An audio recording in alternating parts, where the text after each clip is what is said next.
The champagne flute slipped through my fingers. I lunged for it, my hand closing around empty air as the glass tumbled toward the Italian marble floor. Time seemed to slow as I watched it fall. Watched the golden liquid arc through the air like a streak of liquid sunshine. My heart hammered against my ribs. This wasn't just any glass. This was a baccarat crystal flute, probably worth more than my rent, and I'd just sent it plummeting toward certain destruction at a party where I was supposed to be invisible, professional, competent. The glass shattered with a sound like wind chimes dying. "Merda," I whispered, dropping to my knees. The hem of my white silk blouse immediately soaked up champagne and tiny shards of crystal. Perfect. Just perfect. Around me, the party continued its orchestrated chaos. Servers in crisp black uniforms glided between clusters of Miami's elite, carrying trays of canapés that cost more than my weekly grocery budget.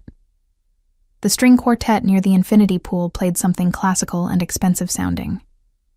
Laughter rippled across the terrace like waves, punctuated by the clink of glasses and the low murmur of conversations conducted in multiple languages. I was not supposed to be here on my knees, picking up broken glass like Cinderella after midnight. "Maya!" Jessica's voice cut through the ambient noise. I looked up to see my supervisor bearing down on me, her expression tight with barely contained fury. Jessica Chen ran events for the ultra-wealthy with the precision of a military general and the warmth of a glacier. "What happened?" "I'm so sorry," I said, gathering shards into my palm with shaking hands. "Someone bumped me and... Never mind." She grabbed my elbow, hauling me to my feet with surprising strength for someone who weighed maybe 100 pounds soaking wet. "Antonia will handle it. You need to check on the cabana setup. Mr. Ferraro's guests are arriving in 20 minutes, and the lighting still isn't right."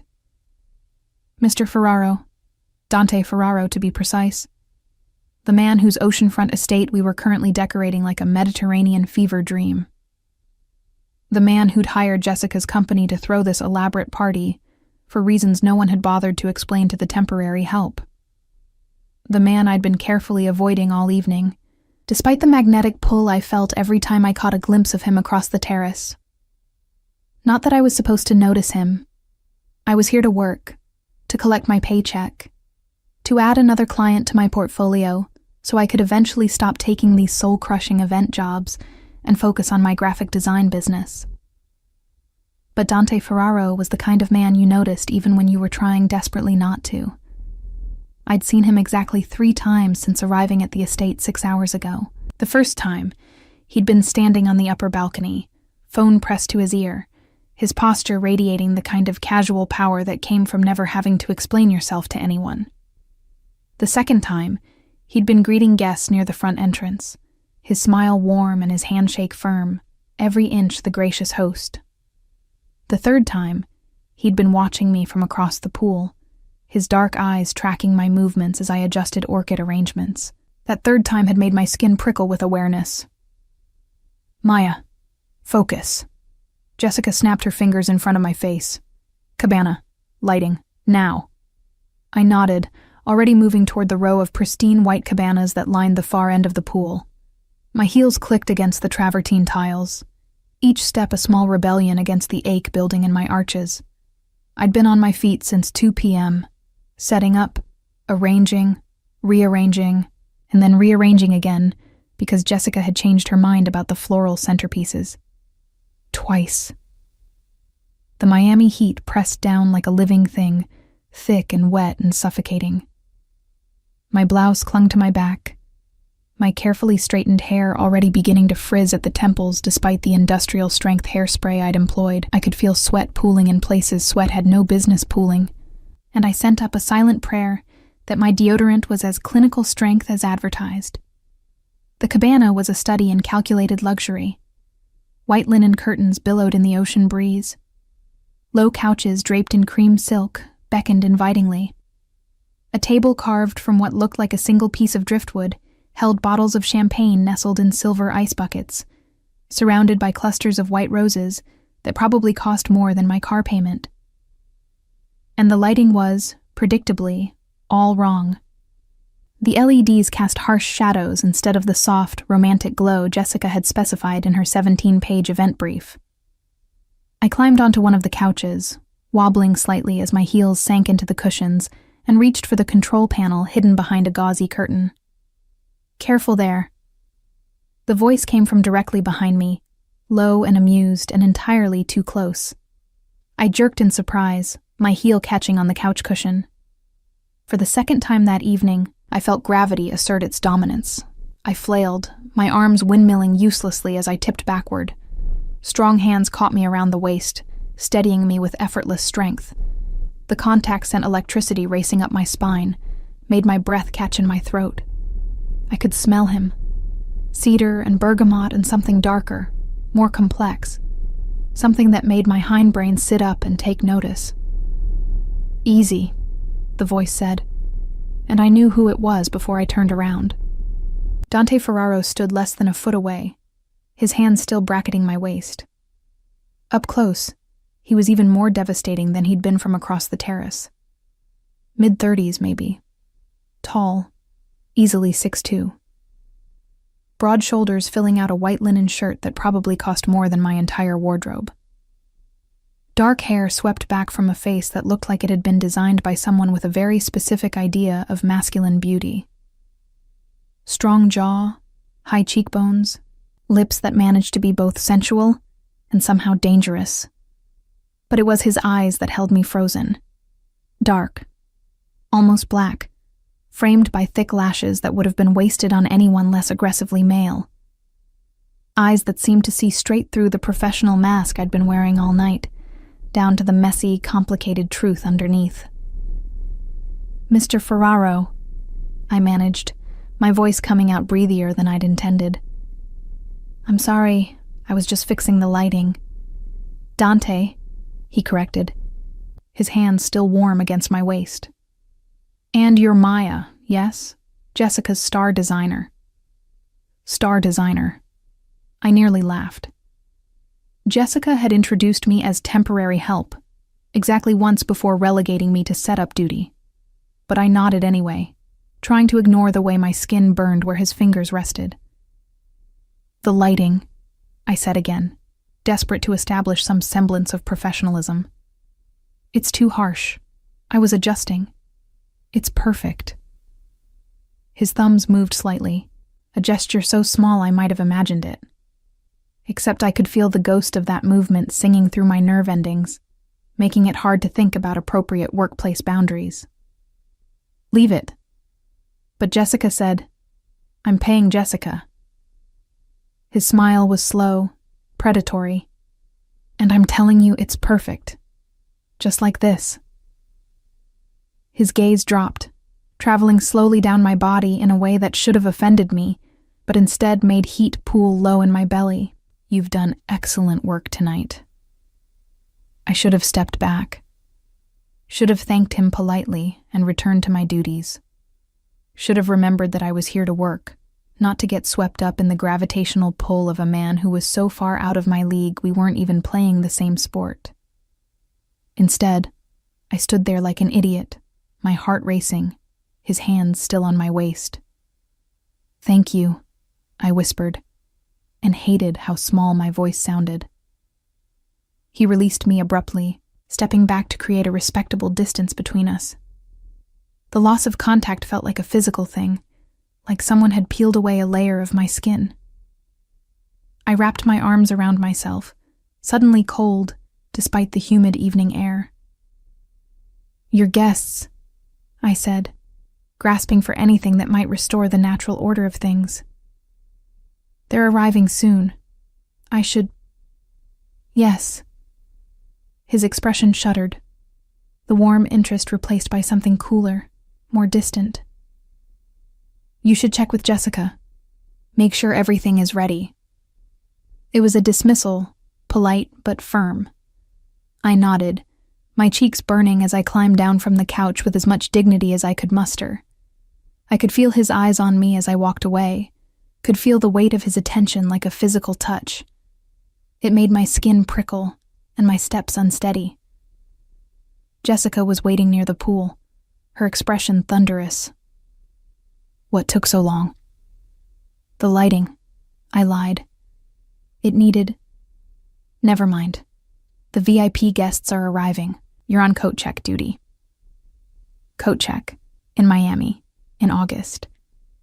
I bit back a laugh and nodded, following Jessica through the house to the marble-floored foyer where a small closet had been repurposed for the evening.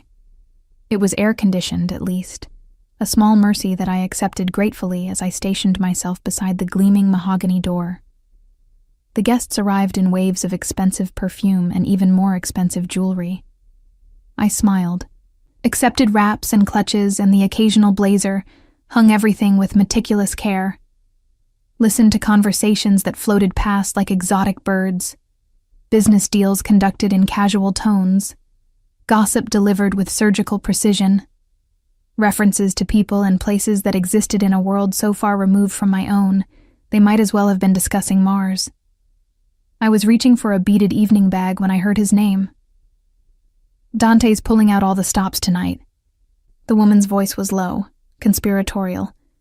I couldn't see her from my position behind the closet door, but I could hear her perfectly. This must be about the territory dispute. Or the shipment. A man this time, his accent vaguely European. Giovanni's been making noise about the port access. Territory dispute, shipment, port access. Something cold settled in my stomach. These weren't normal party topics, weren't normal business conversations. They sounded like something out of a movie, the kind of dialogue that preceded violence and betrayal and bodies washing up on beaches. Maya. Jessica's voice made me jump. Stop eavesdropping and help with the service. I nodded, my hands trembling slightly as I closed the closet door. I was being paranoid. These were probably just wealthy people discussing their wealthy people problems. Real estate, maybe. Import-export business. Perfectly legal. Perfectly normal explanations for words that had sounded distinctly illegal. Except I couldn't shake the feeling that I'd stumbled into something I wasn't supposed to hear. The party shifted into high gear around 9 p.m. The string quartet gave way to a DJ who played the kind of ambient electronica that rich people apparently considered dancing music. The champagne flowed more freely. Laughter grew louder, boundaries more fluid. I circulated with a tray of canapés, offering smoked salmon on blinis and foie gras on brioche, to people who barely acknowledged my existence. I was invisible again, safe in my invisibility, until I walked past the pool and saw Dante standing at the edge, his hand on the small of a woman's back. She was beautiful in that specific way that money could buy. Perfect skin, perfect hair, perfect body poured into a red dress that probably cost more than my car. She laughed at something he said, her hand resting possessively on his chest. Something ugly twisted in my gut. Jealousy, maybe. Or just the bitter recognition that I'd been stupid to think his attention meant anything. He was Dante Ferraro, owner of this obscene palace, host of parties that cost more than I made in a year. And I was temporary help. I turned away, my vision blurring slightly. And that's when it happened. My heel caught on the edge of a travertine tile. I stumbled, overcorrected, felt my balance shift catastrophically. The satin robe I'd thrown over my blouse earlier, Jessica had insisted on it, said it made the servers look more cohesive, slipped from my shoulders. I grabbed for it reflexively, which meant I couldn't catch myself when I fell. The pool water was shockingly cold after the humid evening air. It closed over my head, muffling the music and laughter, and turning the world into a silent, chlorinated cocoon. I thrashed, disoriented, my waterlogged clothes dragging me down. My lungs burned. Panic clawed at my throat. Then strong hands gripped my arms, hauling me upward, breaking the surface. I gasped, coughing up pool water, my hair plastered to my face. Someone had me, was pulling me toward the shallow end. I blinked water from my eyes and found Dante Ferraro staring at me with an expression I couldn't read. He'd jumped in fully clothed. His white shirt clung to his chest, revealing the hard planes of muscle underneath. Water streamed down his face, dripped from his hair. He looked like something out of a cologne commercial. And he'd frozen. His hands were still on my arms, but his grip had gone slack. His eyes were fixed on something behind me, his expression shifting from concern to shock to something harder, more dangerous. "What?" I started, but he cut me off. "Turn around." His voice was rough, urgent. "Turn around right now." I did, confused and shaking, and still trying to process the fact that I'd just fallen into a pool at the most important event I'd ever worked. Felt the cool air hit my exposed back. Realized with dawning horror that my white blouse had gone completely transparent in the water. But Dante wasn't looking at my bra. He was staring at something else. The tattoo. I'd gotten it when I was 18, drunk on cheap tequila and bad decisions during spring break. A symbol I'd seen in a dream, or thought I had. Delicate black lines that formed something almost floral, almost geometric. Beautiful and strange and utterly meaningless. Except Dante Ferraro was staring at it like he'd seen a ghost. "Where did you get that?" His voice was barely above a whisper, but it cut through the party noise like a knife. "Who gave you that mark?" My teeth were chattering, from cold or fear or both. "I don't know what you... Who are you?" He grabbed my shoulders, turned me to face him. His eyes burned into mine, dark and intense, and absolutely terrifying. "Who the fuck are you, really?" Before I could answer, before I could even begin to formulate a response, strong hands grabbed me from behind. Someone wrapped a towel around my shoulders. Jessica's voice sharp with annoyance. "I'm so sorry, Mr. Ferraro. She's new. She didn't mean..." "Get everyone out." Dante's voice was ice cold, utterly commanding. "Clear the property, now." Jessica made a small, shocked sound. "Sir, the party is over." He didn't look away from me. "Everyone leaves. Everyone except her." The last guest left at 10:47 p.m. I knew because I'd been watching the ornate clock above the fireplace in Dante's study for the past 37 minutes, counting down each second like a prisoner awaiting execution. The towel someone had draped around my shoulders had long since stopped providing any real warmth. My wet clothes clung to my skin, making me shiver despite the air conditioning that hummed quietly through the mansion's vast network of vents. Jessica had tried to take me with her when she left, had actually grabbed my arm and attempted to pull me toward the door, whispering urgently about lawsuits and liability and how we needed to leave immediately. But Dante's security, because of course he had security, massive men in black suits who'd materialized like shadows when he'd cleared the party, had blocked her path with professional politeness and immovable presence. "Ms. Reed stays," one of them had said, his voice carrying the trace of an accent I couldn't place. Eastern European, maybe. "Mr. Ferraro's orders." Jessica had looked at me with something between pity and fury before she'd left, promising to call the police if I didn't text her within the hour. I'd nodded, though we both knew she wouldn't. Jessica Chen didn't call the police on clients who could afford to throw parties that cost 6 figures. She valued her business too much for that kind of professional suicide. Now I sat alone in a study that probably cost more than my parents' house, wearing borrowed clothes that made me feel like a child playing dress-up. Someone, a housekeeper I assumed, though I hadn't seen her, had left a stack of dry garments outside the bathroom door while I'd showered in a marble sanctuary that featured heated floors and a rainfall showerhead the size of a dinner plate. The clothes were expensive. Silk pajama pants in deep emerald green, a matching camisole that fit perfectly despite the fact that no one should have known my size. The fact that they fit perfectly was its own kind of terror. I stood and walked to the floor-to-ceiling windows that overlooked the ocean. The party debris had already been cleared with supernatural efficiency. The pool sparkled innocently under strategically placed lights. White cabanas swayed gently in the breeze. It looked peaceful, normal, like nothing dramatic had happened here less than an hour ago. Like I hadn't fallen into that pool and emerged to find my entire reality shifting beneath me. The tattoo on my back pulsed with phantom sensation, as if Dante's stare had burned itself into my skin. I'd looked at it 1,000 times over the years, traced its elegant lines in bathroom mirrors, explained it away as a drunken mistake to the few people who'd seen it. My adoptive parents had been horrified when I'd come home from spring break with permanent ink marking my skin. They'd insisted I have it removed, offered to pay for the laser treatments. But I'd refused. Something about the symbol had felt right, felt important in a way I couldn't articulate.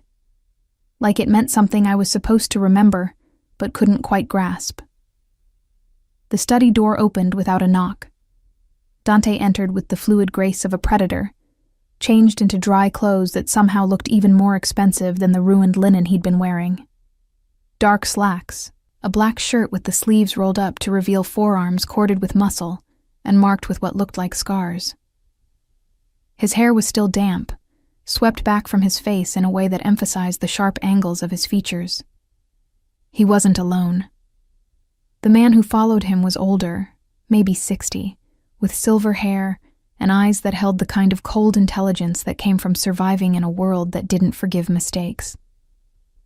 He wore a 3-piece suit despite the hour, despite the heat, and carried himself with the rigid posture of someone who'd spent time in the military.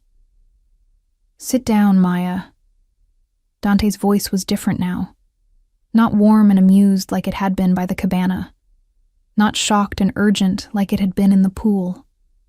This was the voice of a man who gave orders and expected them to be followed without question.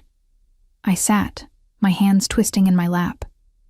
The older man pulled a tablet from his briefcase and began swiping through screens with practiced efficiency. Dante remained standing, his arms crossed over his chest, his eyes fixed on me with an intensity that made it hard to breathe. "This is Alessandro Romano," Dante said, nodding toward the older man. "He's been with my family for 30 years. He handles sensitive matters." Sensitive matters. The phrase hung in the air like a threat. "I'm going to ask you some questions," Dante continued, his voice carefully neutral. "And you're going to answer them truthfully. Understand?" I nodded, not trusting my voice. "Where were you born?" The question caught me off guard. I'd expected accusations, demands to know who I really was, why I'd come to his party, not this clinical interrogation. "I don't know," I admitted. "I was adopted when I was 6 months old. The agency in Orlando never told my parents where I came from originally." Alessandro made a note on his tablet. Dante's expression didn't change. "Your adoptive parents. Names? David and Sarah Reed. They live in Tallahassee." My hands were shaking now.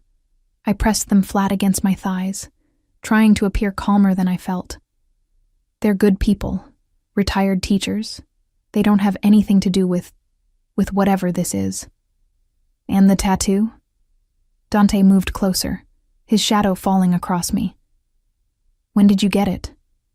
"Spring break 2018. I was 18, stupid, drunk." The words tumbled out too fast. "I saw the design in a dream, or I thought I did. It felt important. I know that sounds insane, but show me." It wasn't a request. I stood on trembling legs and turned around, lifting the silk camisole to expose my back. I heard Dante's sharp intake of breath, heard Alessandro murmur something in Italian that sounded like a prayer or a curse. "Cristo Santo," Alessandro whispered. "It's exact, down to the last detail." "I can see that." Dante's voice was tight, controlled in a way that suggested barely restrained emotion. "Take a picture. We need to send it to Vitale." The click of the camera made me flinch. I lowered my shirt and turned back around, my heart pounding so hard I could feel it in my throat. "Please," I said, and hated how my voice broke on the word. "Please just tell me what this is about. Why does my tattoo matter? Who do you think I am?" Dante and Alessandro exchanged a look that spoke of decades of shared history, of conversations conducted in glances rather than words. Finally, Dante sighed and ran a hand through his hair, disrupting the perfect styling. 23 years ago, he said slowly, there was a war between the major families in South Florida. Territory disputes, business disagreements, the usual bullshit that men kill each other over. He paused, his jaw tightening. One of those families was the Santoros. Old blood, Sicilian roots, connections that went back generations. They controlled the port traffic, ran most of the import operations from Miami to Fort Lauderdale. I wanted to interrupt, to tell him I didn't care about mob history, that I just wanted to go home and forget this night had ever happened. But something in his expression kept me silent. The Santoro family had a daughter, Dante continued. Gabriella. She was maybe 13 when the war started. Beautiful kid, smart, loved art and music. She was supposed to be untouchable. There are rules, even in our world. You don't hurt children. You don't target families. What happened to her? I asked, though some part of me already knew. She disappeared. Alessandro spoke for the first time, his accented English careful and precise. During a raid on the Santoro compound, there was a fire, confusion, gunshots. When the smoke cleared, Gabriella was gone. Her parents assumed she'd died in the fire, that her body had been incinerated. They found remains, children's bones. DNA testing wasn't what it is now. They buried an empty casket and tried to move on. But she didn't die, I whispered, understanding dawning with cold, terrible clarity. The Santoro family mark, Dante said, moving to Alessandro's tablet and turning it to face me. The screen showed an image of a crest, ornate and beautiful, featuring the exact design that marked my back. Every blood member of the family receives this mark on their 18th birthday. It's tradition, going back centuries. A way to identify true Santoros versus associates, marriages, adopted members. I stared at the crest, at the symbol I'd thought came from a drunken dream. The lines matched perfectly. The curves, the geometric precision, even the small flourish at the bottom that I'd always thought looked like a signature. You think I'm Gabriella Santoro? I said flatly. I think, Dante replied, his voice gentle now, almost kind, that you might be the daughter of Antonio and Maria Santoro. I think someone saved you from that fire 23 years ago and put you into the adoption system under a false identity. I think you've been hidden your entire life and you didn't even know it. The room tilted.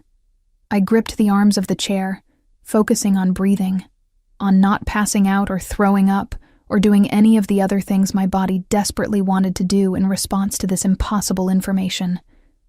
That's insane, I managed. I'm a graphic designer from Tallahassee. My parents are teachers.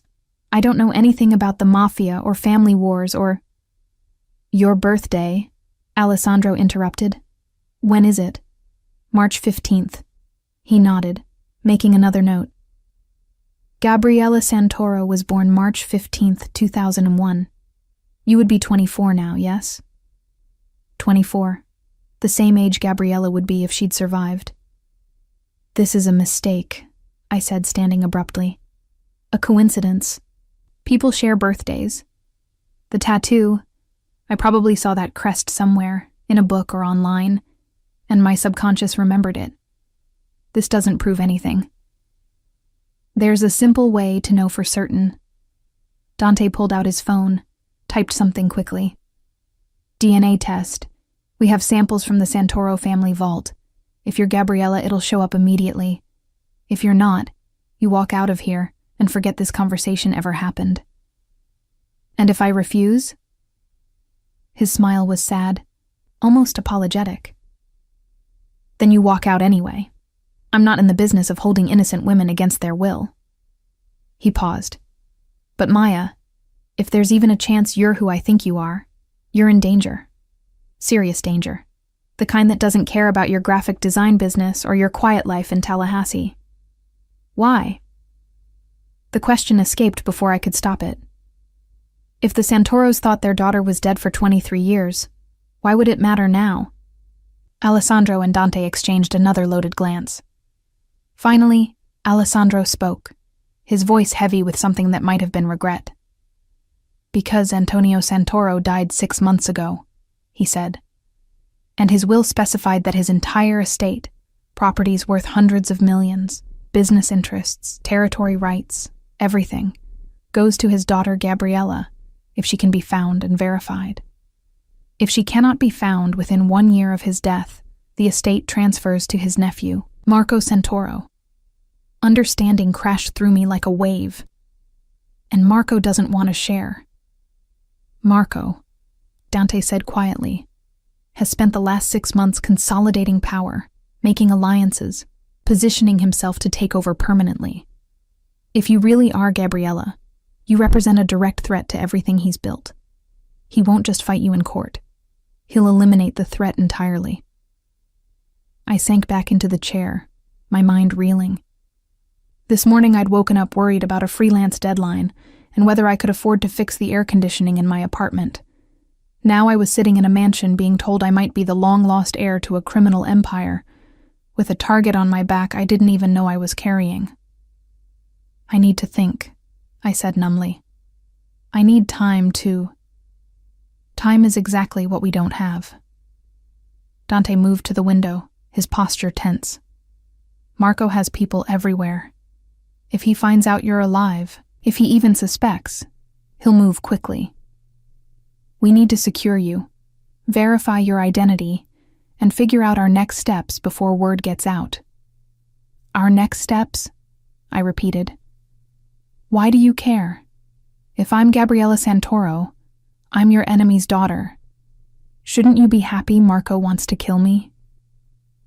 Dante turned to face me, and for the first time since the pool, I saw something genuine break through his careful control. Anger, yes, but also something that looked like guilt. Your father and I had an arrangement, he said quietly. Before he died, before he knew about the cancer that would take him, we'd negotiated a peace. Territory divisions, profit sharing, an end to the violence that had poisoned South Florida for decades. He wanted better for the next generation. He told me, Dante's voice caught. He told me that if his daughter had lived, he would have wanted her to have a normal life. Away from this world. Safe. You knew him, I whispered. You were friends? We were something like it, yes. Dante's smile was bitter. Which is why I owe it to Antonio to protect his daughter. To give her the choice he never got to give. Stay hidden and live your quiet life, or claim your birthright and change everything. Alessandro's phone buzzed. He glanced at the screen and went pale. Dante, we have a problem. What kind of problem? Someone just sent Marco Santoro a photo. Alessandro turned the phone to show us. My stomach dropped. It was a picture of me at the party, taken from behind, the tattoo clearly visible through my wet, transparent blouse. It was posted to an encrypted forum 30 minutes ago. He knows. The room went silent except for the distant sound of waves crashing against the shore. Dante's expression hardened into something cold and dangerous. The gracious host completely vanished. Lock down the estate, he ordered. Full security protocol. No one in or out without my personal authorization. And get Vitale on the phone. We're going to need the Rossi family's support if this turns into open warfare. Alessandro nodded and left, already barking orders into his phone in rapid Italian. I stood on shaking legs, my mind refusing to process the speed at which my life was disintegrating. I should go. I should leave Miami, leave Florida, disappear. You'd be dead in 48 hours. Dante crossed to me in 3 long strides, his hands gripping my shoulders. Maya, listen to me. You stay here, under my protection, or you die. Those are your only options right now. You can't just keep me prisoner. I'm not. His grip gentled, his thumbs tracing small circles against my collarbone in a gesture that should have been comforting, but instead sent electricity racing through my nervous system. I'm offering you sanctuary, a chance to figure out who you really are and what you want to do about it. But you have to trust me. I looked up into those dark eyes, searching for deception, for ulterior motives, for any sign that this was just another manipulation. But all I saw was grim determination and something that might have been genuine concern. Why should I trust you? I asked. I don't even know you. No, he agreed. You don't. But I knew your father, and I made him a promise. Before I could respond, the lights went out. The mansion plunged into darkness so complete it felt solid, oppressive. I heard Dante curse in Italian, felt his hands tighten on my shoulders. Then the emergency generators kicked in, bathing everything in dim red light that made the study look like a crime scene.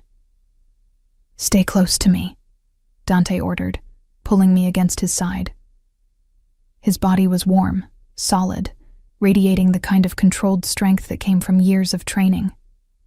Don't make a sound. We moved through the darkened mansion like ghosts. I could hear shouts in the distance, the crack of what might have been gunfire. My heart hammered against my ribs. This couldn't be happening. This was Miami, not some war zone. People didn't storm mansions and cut power and... Glass shattered somewhere below us. More shouts, closer now.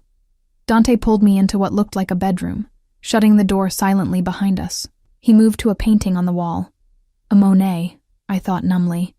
An actual fucking Monet. And swung it aside to reveal a biometric scanner. He pressed his palm against it. The scanner beeped softly, and a section of the wall slid open to reveal a hidden room. Inside, he whispered.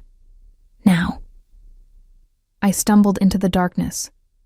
Dante followed and the wall slid shut behind us, sealing us in what appeared to be a panic room. Emergency lighting flickered on automatically, revealing a space about the size of my apartment bedroom. Monitors lined one wall, showing security feeds from around the estate. A small arsenal of weapons occupied another wall. There was a bed, a bathroom, supplies that suggested someone could hide here for days if necessary. On the monitors, I watched masked figures move through the mansion with military precision. 6 of them, maybe more. They moved like professionals, like people who killed for a living. They're here for you, Dante said quietly, standing close enough that I could feel his breath against my ear. Marco sent them. He's not wasting any time. How did they find me so fast? My voice was barely a whisper. Someone at the party must have recognized the tattoo, sent that photo to Marco with your location. Dante's jaw tightened as he watched the monitors. I should have been more careful. Should have gotten you out of Miami the second I saw that mark. This is insane. I wrapped my arms around myself, trying to stop the shaking that had nothing to do with cold. 24 hours ago, my biggest problem was a difficult client. Now there are assassins in your house trying to kill me because of a tattoo I got while drunk in Cancun. Not just any tattoo. Dante turned to face me, his expression grave. That mark means you're the rightful heir to one of the most powerful criminal organizations in North America. It means you control territory, businesses, connections worth hundreds of millions of dollars. It means you have the power to reshape the entire South Florida underworld if you choose to claim it. I don't want it, I said desperately. I don't want any of it. Can't we just, I don't know, release a statement saying I renounce all claims? That I'm not interested? It doesn't work that way. His voice was gentle but firm. The second that photo went public, you became a threat to Marco's power. Whether you claim your inheritance or not doesn't matter anymore. He can't afford to let you live. On the monitors, one of the masked figures reached the bedroom we'd just left. He was methodical, checking the closet, under the bed, sweeping the room with professional thoroughness. My heart stopped when he approached the Monet, his gloved hand reaching for the frame. But he didn't find the hidden switch. After a moment, he moved on, disappearing from the camera's view. "How long do we stay here?" I asked. "Until Alessandro gives the all clear." Dante pulled out his phone, frowning at the screen. "He's coordinating with our people. They'll sweep the estate, neutralize the threat." Neutralize. Such a clinical word for what I suspected would be messy, violent, and permanent. I sank onto the edge of the bed, my legs finally giving out. The adrenaline that had been keeping me upright was fading, leaving behind exhaustion and a fear so deep it felt like drowning. "What happens after?" I asked. "After they neutralize these people? What then?" Dante sat beside me, close enough that our thighs touched. In the confined space of the panic room, I was acutely aware of him. The heat of his body, the scent of his cologne mixed with something earthier, more masculine. The way his presence seemed to fill the small space until there was no room for anything else. "Then we figure out who you really are," he said quietly. "We run the DNA test. We find out if you're Gabriella Santoro or just an incredibly unlucky graphic designer with terrible taste in spring break tattoos." Despite everything, I almost laughed. "And if I am? Gabriella, I mean. Then you have choices to make." He turned to face me, and in the dim emergency lighting, his features looked carved from shadow and stone. "You can stay hidden. I'll help you disappear completely. New identity. New life. Somewhere Marco will never find you. Or you can fight." His hand found mine, his fingers intertwining with my trembling ones. "You can claim what's yours. Your father's empire, your birthright. The power to change things, to build something better than what came before. I'll help you with that too. Whatever you choose, I'm with you." The sincerity in his voice did something strange to my chest, made it hard to breathe for reasons that had nothing to do with fear. "Why?" I whispered. "Why would you help me? We just met. You don't owe me anything." "I owed your father," he said simply. "But even if I hadn't, even if I'd never known Antonio Santoro." His free hand came up to cup my face, his thumb tracing my cheekbone with devastating gentleness. "I'd still want to protect you.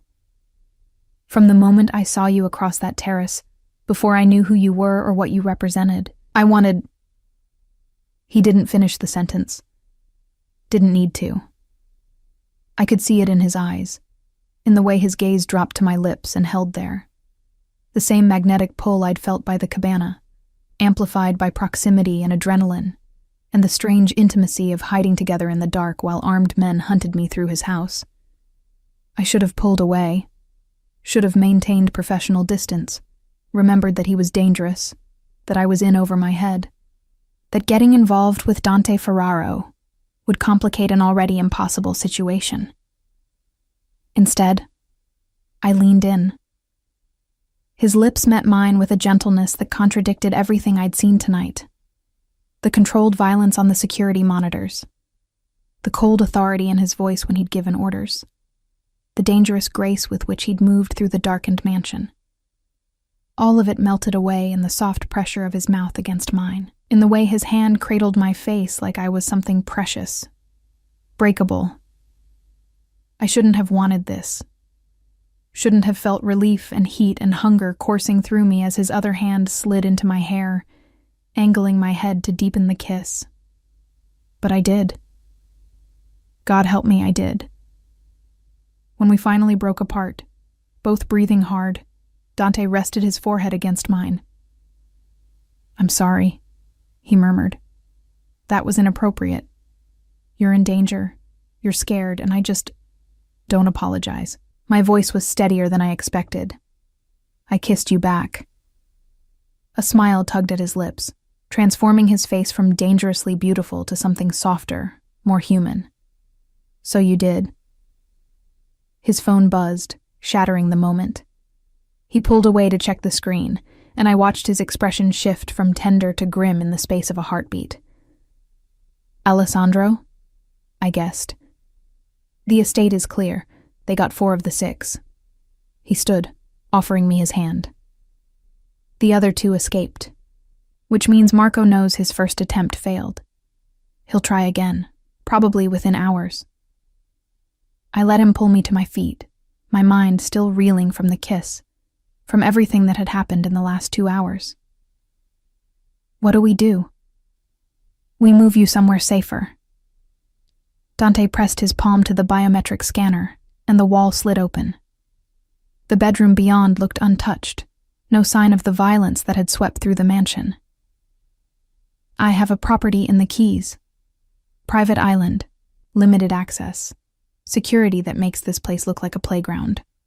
We'll go there while Alessandro coordinates with the other families, figures out our next move. Other families, I repeated numbly. You mean more mafia people. I mean the organizations who want Marco contained before he starts a war none of us can afford. Dante moved to the closet and began pulling out clothes with practiced efficiency.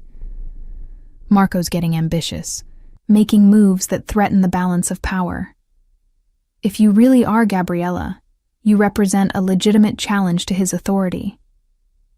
The other families will support you because it serves their interests to keep Marco in check.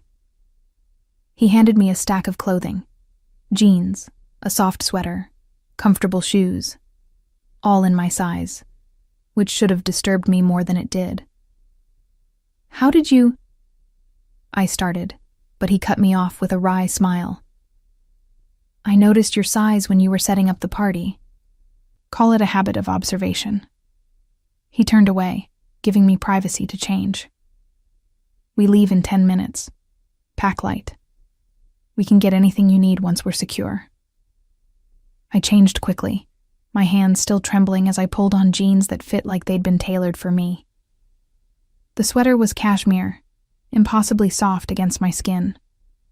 The shoes were Italian leather, broken in just enough to be comfortable immediately. Dante Ferraro's habit of observation was detailed enough to be unsettling. When I emerged from the bathroom, fully dressed, I found him changed as well. Dark jeans, a black shirt, a leather jacket that emphasized the breadth of his shoulders. He looked less like a billionaire businessman and more like someone who could handle himself in a fight, which I was beginning to realize he probably could. Ready? He asked, offering me a matching leather jacket. I need to call my parents, I said, accepting the jacket. They'll worry if they don't hear from me. We'll call them from the car. Secure line. He ushered me toward the door, his hand at the small of my back. But Maya, you can't tell them what's happening. Not yet. The fewer people who know your location, the safer you are. I nodded, though guilt twisted in my gut. My parents had always been overprotective, hovering anxiously through my childhood, terrified something would happen to their adopted daughter. Now I understood why. Some part of them must have known my origins were dangerous, even if they'd never admitted it out loud. The mansion was eerily quiet as we moved through it. I glimpsed Alessandro in the foyer, speaking quietly with several men in tactical gear. He saw us and nodded once, a gesture of acknowledgement and something that might have been approval. Outside, a black SUV waited, engine running. The driver was one of Dante's security team, a massive man who looked like he bench-pressed motorcycles for fun. He nodded respectfully as Dante opened the back door for me. Straight to the Keys, Dante ordered. Take Route 1, not the highway, and Luca. No one follows us, Luca finished, his voice a gravelly rumble. I know the drill, boss. I slid into the back seat, and Dante climbed in beside me. The door closed with a heavy, final-sounding thunk. Through the tinted windows, I watched the mansion recede into the distance, its elegant facade giving no hint of the violence that had unfolded inside just minutes ago. Here. Dante handed me a phone. It's secure, encrypted. You can call your parents, but keep it brief. If they ask too many questions, tell them you got a last-minute design job that requires you to be off-grid for a few days. I took the phone with numb fingers and dialed the familiar number. My mother answered on the second ring, her voice bright with the manufactured cheer she always used to mask her chronic anxiety. "Maya, sweetheart, we were just talking about you. Your father wants to know if you're still coming for Thanksgiving." "Hi, Mom." I forced warmth into my voice, tried to sound normal despite the fact that armed men had just tried to kill me. "Listen, I can't talk long. I got hired for a really intensive project, and I'm going to be out of touch for a few days, maybe a week. But I'm fine. Everything's fine." A pause. Then carefully. "What kind of project?" "Rebranding for a private client. Very hush-hush NDA stuff." The lie came easier than I expected. "I just didn't want you to worry if you couldn't reach me." "Oh." Relief flooded her voice. "Well, that's wonderful, honey. You're so talented. I knew someone would recognize." "I love you, Mom." The words caught in my throat, suddenly too true, too raw. "Tell Dad I love him too. I'll call as soon as I can, okay?" "Of course, sweetheart. Be safe." I ended the call and handed the phone back to Dante, blinking against the burn of tears I refused to shed. They're going to hate me when they find out I lied. They're going to be grateful you're alive. Dante's hand found mine in the darkness of the back seat, his fingers warm and solid. Which is what matters. The drive to the Keys took 3 hours. We traveled in silence mostly, the rhythmic hum of tires on asphalt and Luca's occasional check-ins on his radio, the only sounds. I watched Miami's glittering skyline fade behind us, watched the urban sprawl give way to palm trees and small towns, and eventually the dark expanse of ocean on either side of the overseas highway. Dante made phone calls in Italian, his voice low and urgent. I caught fragments, names I didn't recognize, references to territory and alliances and blood debts. The language of a world I'd never known existed until tonight, a world I might actually belong to. Somewhere around Key Largo, exhaustion finally claimed me. I didn't mean to fall asleep, didn't mean to let my guard down. But the adrenaline crash was inevitable, and Dante's presence beside me felt absurdly safe despite the circumstances. I felt myself drifting, felt his arm come around my shoulders, pulling me against his chest. "Sleep," he murmured against my hair. "I've got you." And despite everything, the danger, the uncertainty, the terrifying possibility that I wasn't who I'd always thought I was, I believed him. I woke to the sound of waves and the smell of salt air.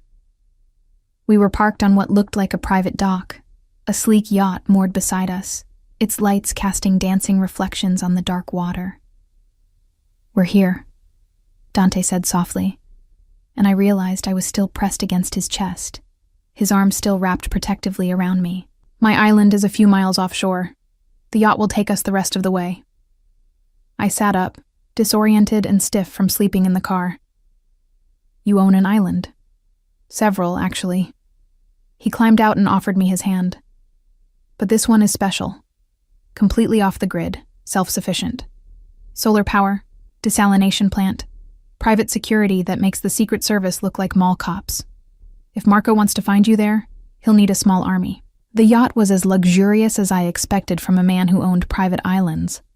All gleaming wood and brass fixtures, with a main cabin that looked like something out of a design magazine. A crew member, young, professional, armed, welcomed us aboard and immediately cast off the mooring lines. Dante led me to the upper deck, where comfortable seating overlooked the bow. As we pulled away from the dock and accelerated into the open water, he poured 2 glasses of wine from a bottle I suspected cost more than my monthly rent. "I don't drink much," I said automatically, then laughed at the absurdity of worrying about alcohol consumption while fleeing from mafia assassins. "Neither do I, usually." Dante handed me a glass anyway, but tonight calls for exceptions. I took a sip, and the wine exploded across my tongue. Complex, layered, perfect. Of course it was perfect. Everything in Dante's world was perfect, carefully curated, controlled. "Tell me about him," I said abruptly. "My father, Antonio Santoro. What was he like?" Dante settled into the seat beside me, his gaze fixed on the dark horizon. Complicated, ruthless when he needed to be, but not cruel for cruelty's sake. He believed in honor, in keeping your word even when it cost you, especially when it cost you. He paused, swirling his wine. He talked about Gabriella sometimes, late at night, when the wine made him philosophical. He said losing her broke something in him that never healed. That if she'd lived, he would have found a way out of the life, given her something better. "But she didn't live," I whispered. "I didn't live. The girl he knew died in that fire." "Maybe." Dante turned to look at me, his expression unreadable in the yacht's soft lighting. "Or maybe she survived, grew up safe and loved, became a talented graphic designer with a good heart and terrible luck with spring break tattoos. Maybe Antonio got his wish after all, just not in the way he expected." "You think he'd be happy about this? That I didn't grow up in his world?" "I think," Dante said carefully, "he'd be devastated that you were in danger.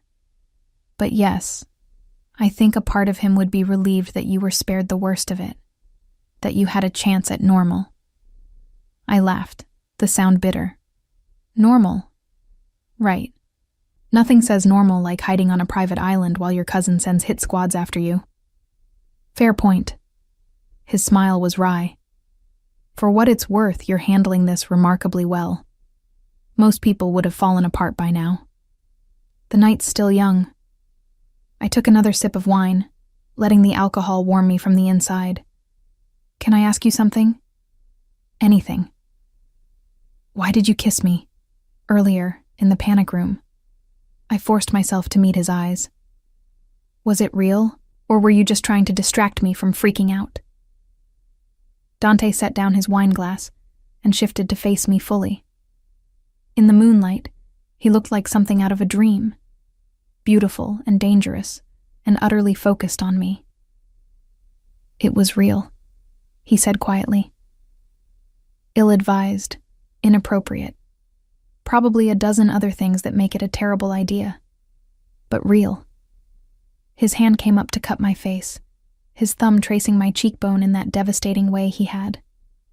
"I wanted to kiss you from the moment I saw you adjusting those orchid arrangements, before I knew anything about Santoro marks or hidden heirs. I wanted you, Maya. I still want you. That hasn't changed." My breath caught. This is crazy. We barely know each other. And even if I am Gabriella, even if I have some claim to this inheritance, I'm still just... I'm nobody special. "You're wrong." His voice was fierce, almost angry. "You're brilliant. I saw your design portfolio while Alessandra was running background checks. The work you do, the way you see the world, the creativity you bring to everything you touch. That's rare, Maya. That's special. The Santoro name doesn't make you valuable. You're valuable because of who you are." I wanted to believe him. God, how I wanted to believe him.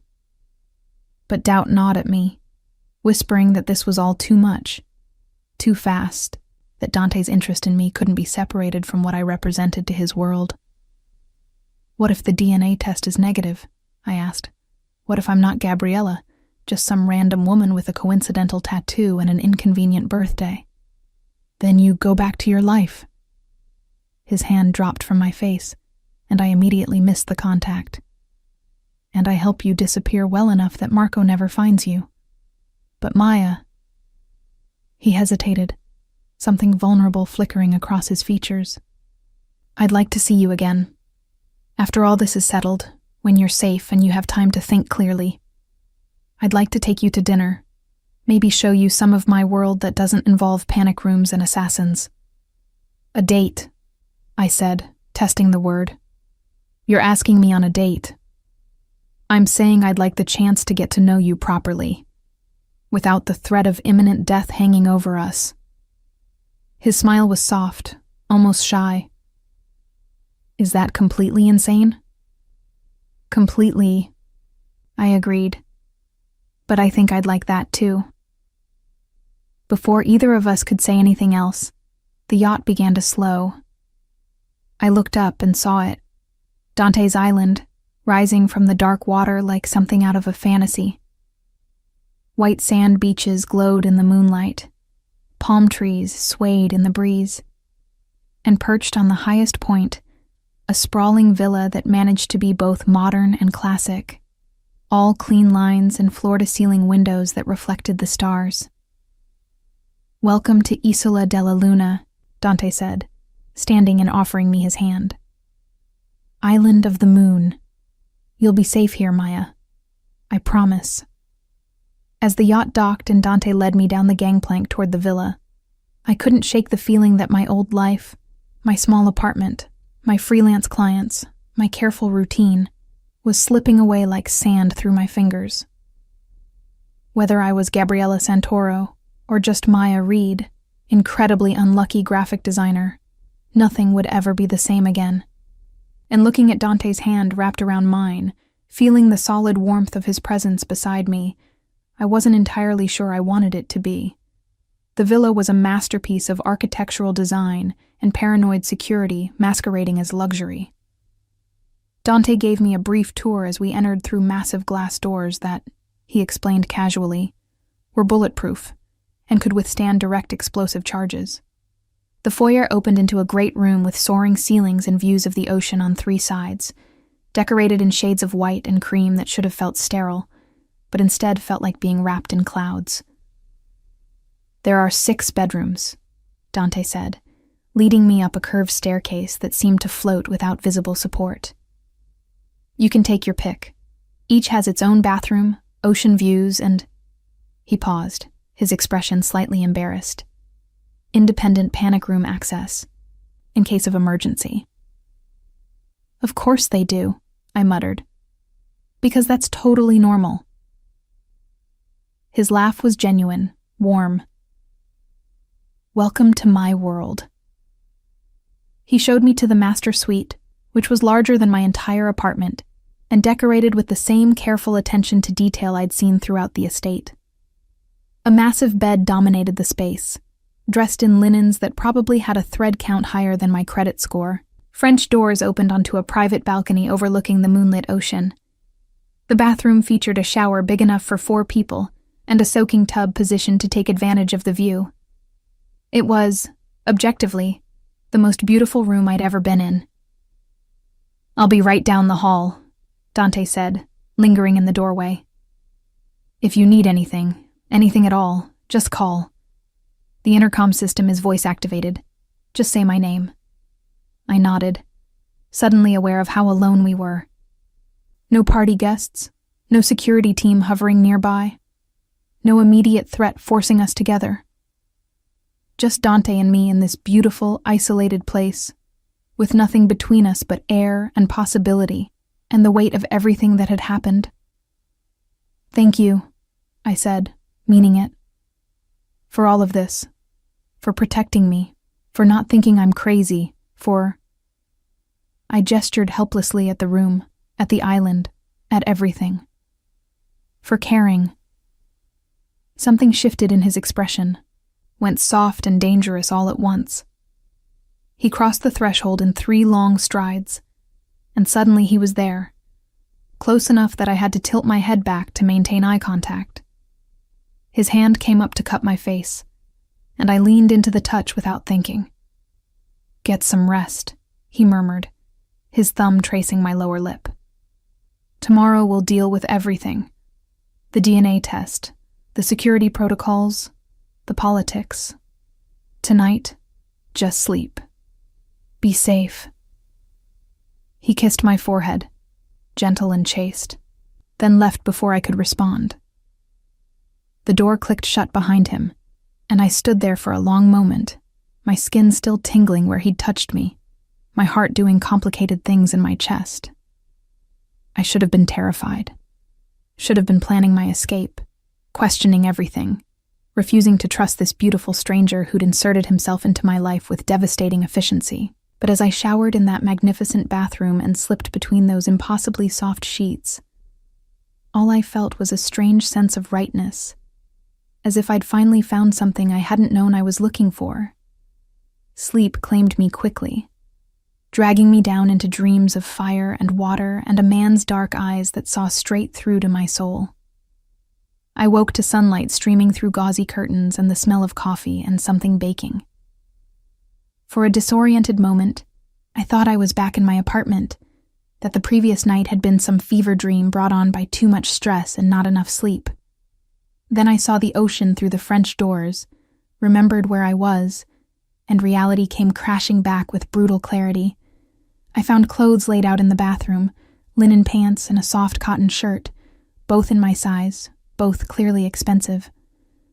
I was beginning to suspect Dante had an entire wardrobe prepared for me, which should have been creepy, but instead felt oddly thoughtful, like he'd been preparing for my arrival long before that satin robe fell into his pool. The thought made me shiver with something that wasn't quite fear. I followed the smell of coffee down the floating staircase to find Dante in the kitchen, cooking breakfast with the easy competence of someone who'd done it 1,000 times before. He wore linen pants and a white shirt, the sleeves rolled up to reveal those scarred forearms I'd noticed last night. His feet were bare. His hair was damp, as if he'd recently showered. He looked domestic and dangerous in equal measure, and my traitorous heart skipped at the sight of him. "Good morning," he said, glancing up with a smile. "I hope you like frittatas. I made one with local vegetables from the island's greenhouse." "You have a greenhouse?" "Solar-powered, climate-controlled. Produces enough food to keep the island self-sufficient for months if necessary." He slid a perfectly golden frittata onto a plate and handed it to me. "Coffee's fresh. Help yourself." I poured coffee from a French press. Of course it was a French press. Of course the coffee was probably single origin and ethically sourced and roasted by artisans who'd devoted their lives to the craft, and took a seat at the kitchen island. The frittata was predictably perfect. Eggs that tasted like eggs were supposed to taste, vegetables that burst with flavor, cheese that melted on my tongue in a way that made me want to weep. "This is incredible," I said around a mouthful. "Did you learn to cook in Mafia school?" Dante laughed, the sound rich and genuine. "My grandmother taught me. She insisted all her grandchildren know how to feed themselves properly. Said depending on others for basic survival was a weakness. Smart woman. The smartest." His expression went soft, nostalgic. "She ran the family for 40 years after my grandfather died. Ruled South Florida with an iron fist wrapped in homemade pasta and strategic marriage alliances." I set down my fork, suddenly not hungry. "Your family, the Ferraros. Where do you fit in all of this? What's your connection to the Santoros beyond knowing my father?" Dante poured himself coffee and settled onto the stool beside me, close enough that our knees touched. "The Ferraros control most of the legitimate business interests in South Florida. Real estate, hospitality, import-export through legal channels. We're the acceptable face of the organization, the ones who go to charity galas and sit on corporate boards and pretend we don't know where half our money comes from." "But you do know." "I've known since I was 12, and my father sat me down and explained exactly what our family business entailed." His jaw tightened. "I've spent the last 15 years trying to legitimize as much as possible, move us away from the violent side of things. It's why Antonio and I became allies. We both wanted something better for the next generation." "Did you succeed?" "Partially." He stared into his coffee cup as if it held answers. "The younger generation is less involved in the traditional activities. We've divested from several problematic businesses, invested heavily in legitimate ventures. But completely cutting ties with the old ways?" He shook his head. "It's complicated. There are obligations, debts, connections that go back generations. You can't just walk away. Can or won't." His eyes met mine, dark and honest. Both. This life, it's in my blood. I've tried to use my position for good, to minimize harm, to protect people who can't protect themselves. But I'm not innocent, Maya. I've made decisions that kept me up at night, done things I'm not proud of. If you're looking for a hero, you're going to be disappointed. The honesty was jarring, refreshing. I'm not looking for a hero. I'm trying to figure out if I can trust you. That's fair. He set down his coffee and turned to face me fully, his knee pressing more firmly against mine. Here's what I can promise you. While you're under my protection, no harm will come to you. Not from Marco, not from anyone. I'll help you discover the truth about your identity, and whatever that truth is, I'll support whatever decision you make about your future. And if you want to walk away from all of this, the inheritance, the family, everything, I'll make sure you can do that safely. And if I don't walk away? Something heated flickered in his eyes. Then I'll stand beside you, help you claim what's yours, teach you how to survive in this world, whatever you need. Why? The question burst out before I could stop it. Why do you care so much? You barely know me. Dante reached out slowly, giving me time to pull away, and tucked a strand of hair behind my ear. His fingers lingered, tracing the shell of my ear in a way that made me shiver. I've spent my whole life surrounded by people who want something from me, he said quietly. Power, money, connections, protection. They see Dante Ferraro, head of the Ferraro organization, and they calculate how I can be useful to them. His thumb traced my jawline. But when you looked at me last night, in that cabana before everything went to hell, you saw just a man. You didn't know who I was, what I could do for you, and you were still interested. I was working, I protested weakly. You were curious. His smile was knowing, almost cocky.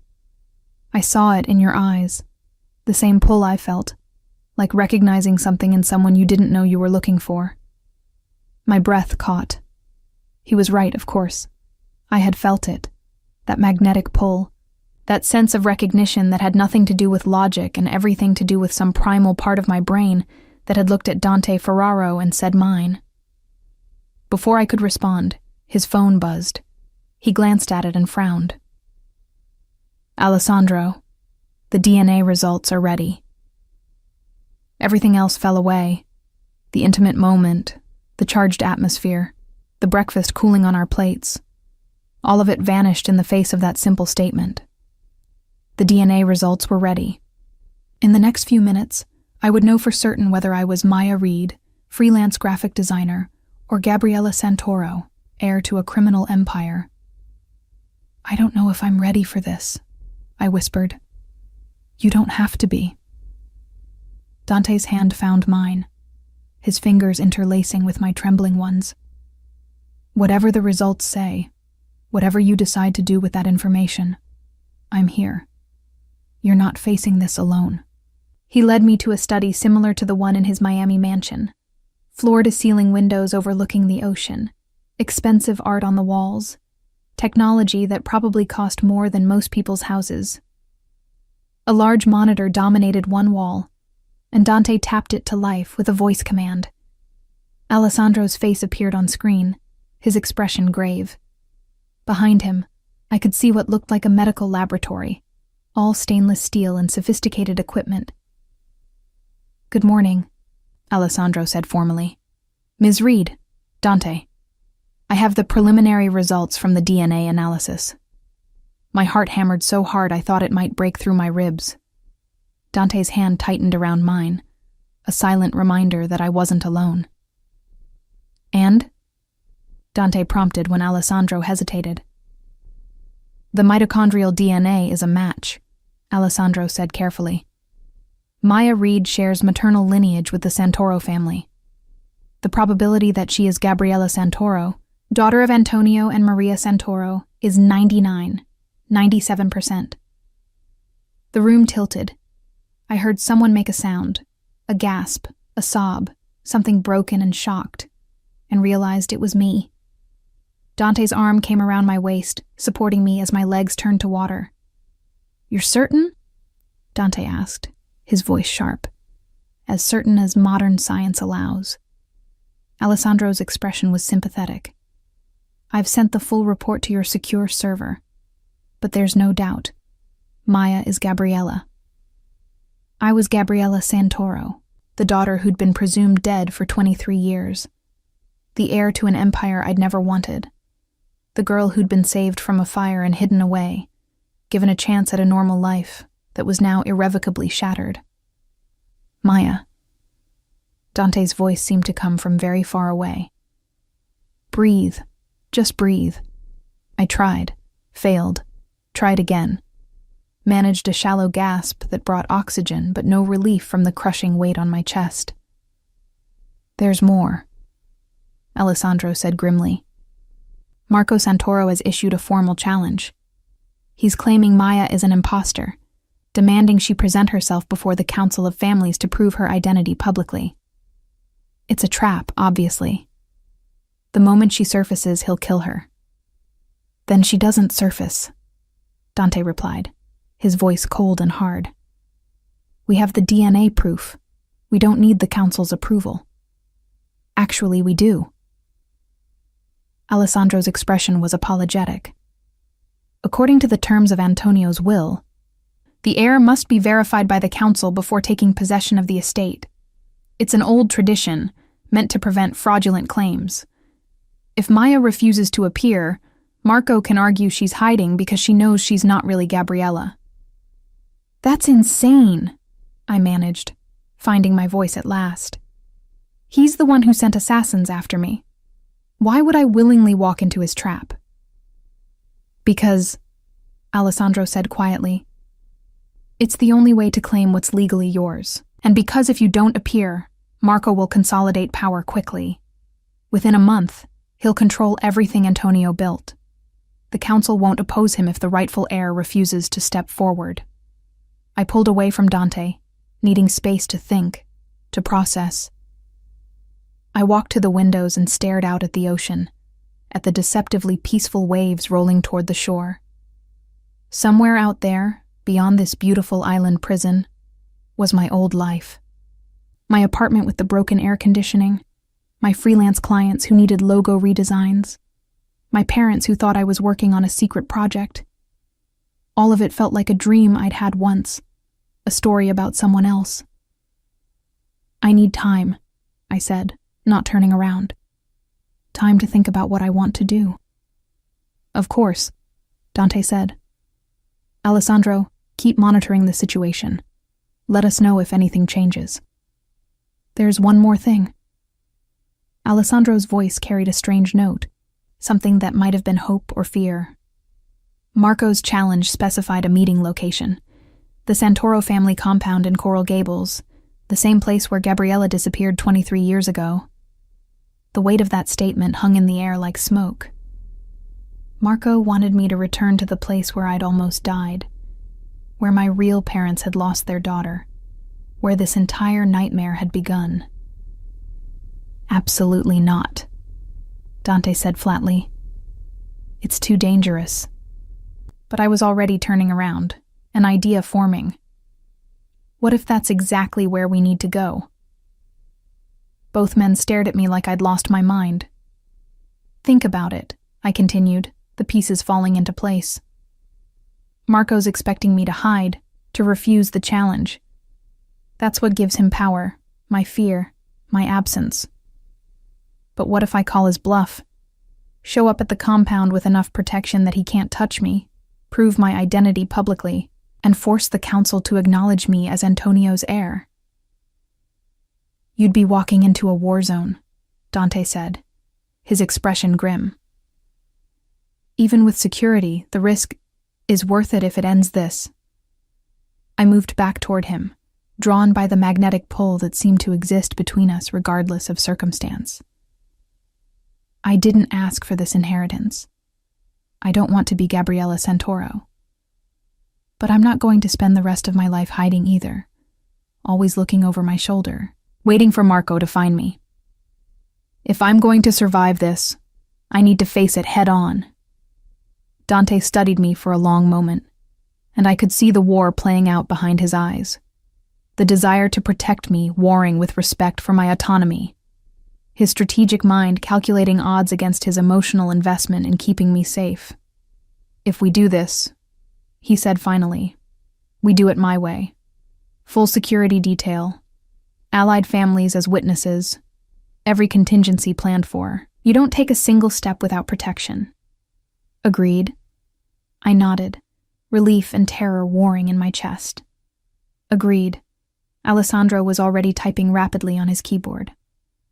I'll coordinate with the other families, arrange for neutral ground rules. The council meeting can't happen immediately. It'll take at least a week to gather everyone and secure the compound properly. A week, I repeated. 7 days to prepare myself mentally for walking into the lion's den. 7 days on this island with Dante, learning who I really was, deciding who I wanted to become. 7 days before I faced my cousin who wanted me dead and claimed the inheritance that would either save me or destroy everything. We'll use the time wisely, Dante said, dismissing Alessandro with a nod. The screen went dark, leaving us alone in the study. I'll teach you everything you need to know about the Santoro organization, the key players, the business interests, the alliances and rivalries. You'll walk into that council meeting prepared. And after? I asked quietly. After I'm officially Gabriella Santoro, heir to the Empire. What happens then? Dante stepped closer, his hands settling on my hips, pulling me against him. Then you decide what kind of leader you want to be. Whether you want to continue your father's work or dismantle it entirely. Whether you want to embrace this life or find a way to escape it. His forehead rested against mine, his breath warm against my lips. And you decide whether there's room in any of those futures for a man like me. Dante. He kissed me, swallowing whatever I'd been about to say. This kiss was different from the one in the panic room. Deeper, more desperate, carrying the weight of everything unsaid between us. His hands moved from my hips to my back, pulling me closer until there was no space left between our bodies. I melted into him, let him take my weight, let myself stop thinking about assassins and inheritances and impossible choices. For just this moment, I let myself be Maya, and I let myself want Dante Ferraro with an intensity that terrified and thrilled me in equal measure. When we finally broke apart, both breathing hard, he rested his forehead against mine. 1 week, he murmured. 1 week to figure out if this thing between us is real or just adrenaline and proximity. And if it's real? I asked, my hands fisted in his shirt. His smile was slow, dangerous, full of promise. Then we figure out how to make it work. Together. The week passed in a blur of intense preparation and stolen moments of normalcy that felt precious precisely because they were doomed to end. Mornings were devoted to education. Dante transformed the study into a war room, covering the walls with organizational charts, financial statements, and photographs of key players in the South Florida criminal landscape. He taught me about the Santoro Empire with the patience of a professor and the strategic insight of someone who'd spent his life navigating these dangerous waters. Your father controlled 3 primary revenue streams, Dante explained on the second day, pointing to a complex flowchart. Legitimate import-export through the port of Miami, completely legal, very profitable. Semi-legitimate real estate holdings, properties purchased with questionable funds but currently operating above board. And then there's the traditional business. You mean the illegal stuff, I said, taking notes on my laptop. Protection services, gambling operations, certain pharmaceutical distributions. His expression was carefully neutral. Your father was moving away from the more violent aspects, trying to transition into legitimacy like my family has. But these things take time. You can't just abandon networks that have existed for decades without creating power vacuums. I studied the charts, overwhelmed by the sheer scope of it. How much is it all worth? Antonio's personal wealth was estimated at $340 million. The organization's total assets, including properties, businesses, and liquid capital. Dante pulled up another file. North of $1 billion. The number was so large it stopped having meaning. I'd worried about making rent 2 weeks ago. Now I was potentially inheriting wealth that could buy small countries. Marco's been consolidating fast, Dante continued, switching to a timeline. Within a week of Antonio's death, he'd moved to take control of the protection networks. 2 weeks in, he'd absorbed the gambling operations. He's smart, methodical. If we'd waited another month, he would have been untouchable. But we didn't wait. I stood and moved to the window, needing distance from the overwhelming data. Because I accidentally texted you a picture of my ultrasound. I heard him move behind me, felt the warmth of his body as he stopped just close enough to make my skin tingle. Fate works in mysterious ways. Do you believe in fate? I asked, not turning around. I believe in preparation, strategy, and playing the odds. His hand came to rest on my shoulder, a gentle weight. But I'm starting to think there might be something to the universe pushing people together who need each other. I did turn then, finding him closer than expected.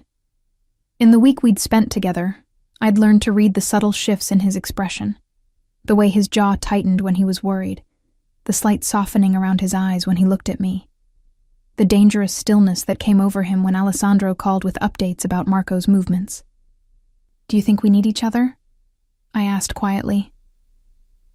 I think, he said, his hand sliding from my shoulder to cup my face, that you've challenged every assumption I had about what I wanted from life. I think you're brilliant and brave, and you make me laugh even when we're discussing ways you might be assassinated. I think... His thumb traced my lower lip. I think I'm falling for you, Maya, and that terrifies me more than Marco's entire organization. My breath caught.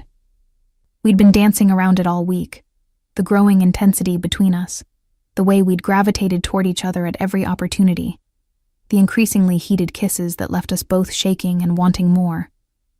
But neither of us had put words to it until now. I'm falling for you too, I admitted, which is insane. We've known each other for a week. You're literally teaching me how to run a criminal empire. This is the least romantic situation imaginable. His laugh was soft, genuine. Then we'll have to work on that. That afternoon he did. After hours of studying financial reports and memorizing names of allied families, Dante declared we were taking a break. He led me down to the beach, where a picnic had been set up beneath a white canvas tent. Fresh fruit, local cheese, wine that probably cost more than my car. This is your doing, I accused, settling onto the blankets with a smile. I have many skills, he replied, uncorking the wine with practiced ease.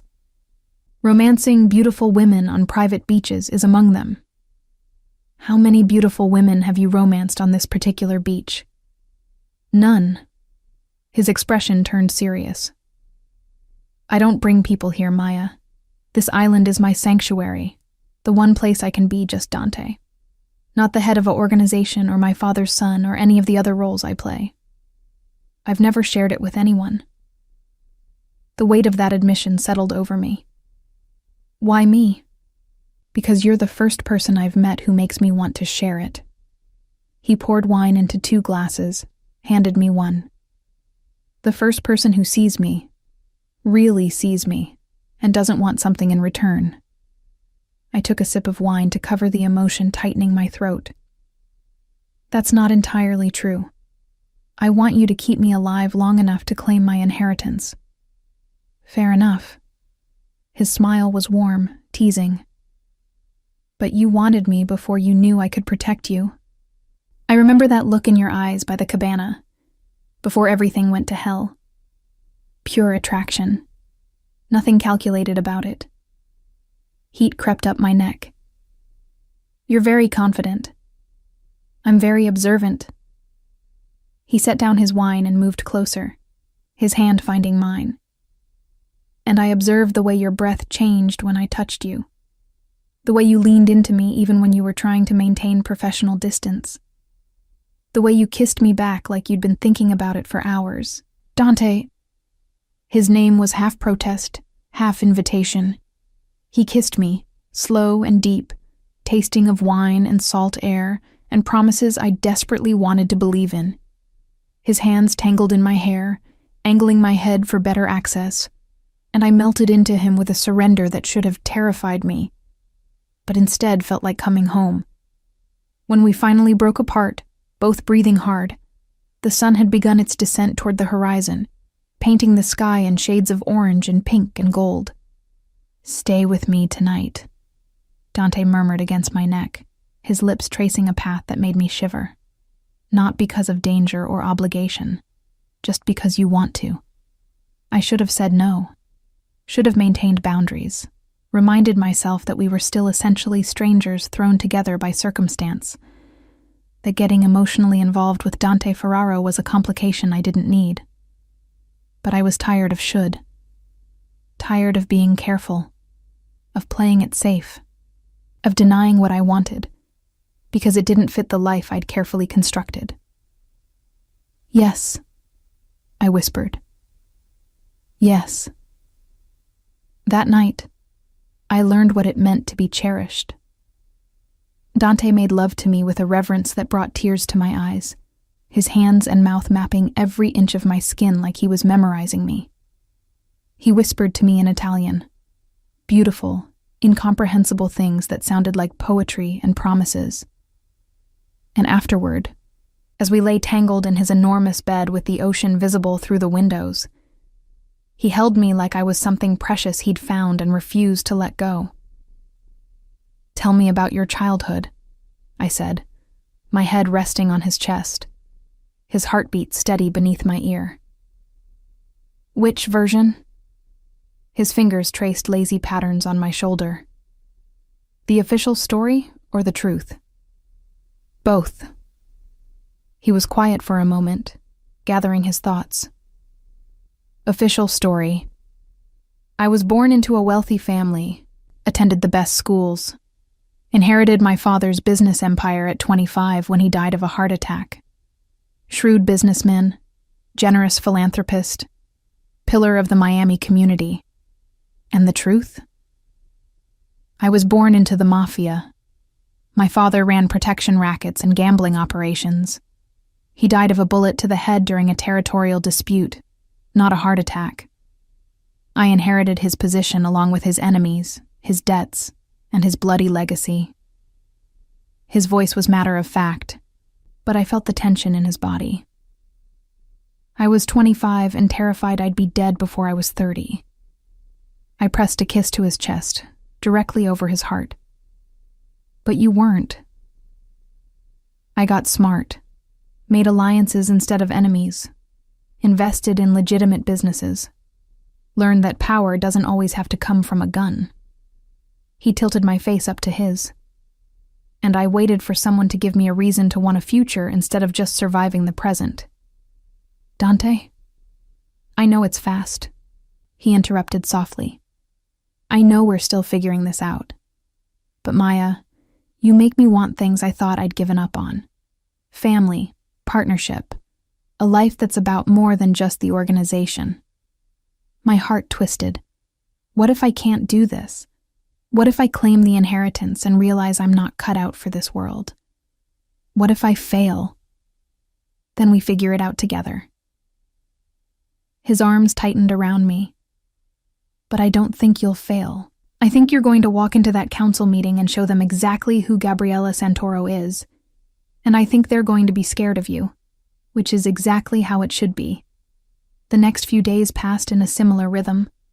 Mornings devoted to preparation, afternoons to stolen moments of normalcy, nights to discovering each other with an intensity that felt both urgent and inevitable.